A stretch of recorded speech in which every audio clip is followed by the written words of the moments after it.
Ngayong summer, patok sa mga bakasyonista ang parasailing, isang uri ng recreational water activity. Simula sa ikalawang linggo ng Mayo, meron na rin yan sa Manila Bay.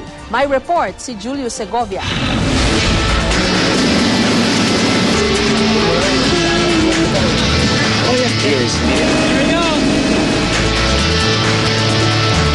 Kung parasailing ang hanap nyo ngayong summer, di na kailangan pang dumayo ng malayo dahil sa Manila Bay. Pwede na itong maranasan. Mga taga-Philippine Coast Guard ang nag-test flight. Kailangan daw munang masigurong ligtas ang mga pasaherong susubok ng parasailing sa Manila Bay. Na kailangan, meron silang mga documents na valid na sila ay mag-operate dito sa area nito. Then, pinapatupad namin na before na we depart, o mag-depart yung parasailing ay nakaset of safety standards sila.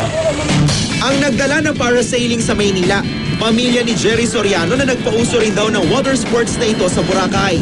Mahigit isang dekada na ang nakalipas.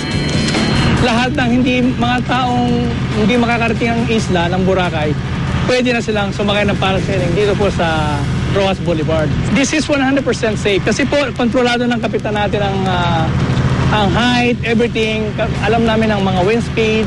Ang requirement lang po, you must be 3 years or older. Siyempre, di kami nagpahuli. Habang nag-iipon ng hangin ng parachute, isa-isa naman kaming nilagyan ng safety gear. Sinuotan ng life vest, kinabitan ng harness, at nang matiyak na all set na ang lahat, ito na, first time ko. Sana safe naman.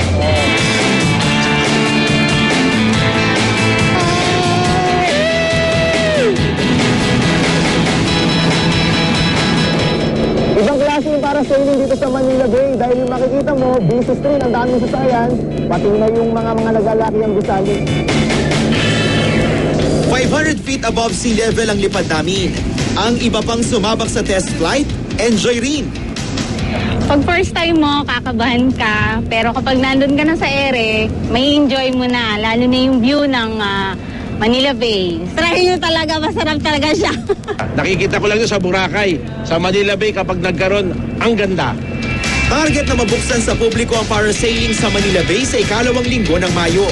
Ang presyo, posibleng umabot daw ng mahigit 1,000 piso kada tao sa loob ng 15 minutos sa ere. Julio Segovia, GMA News.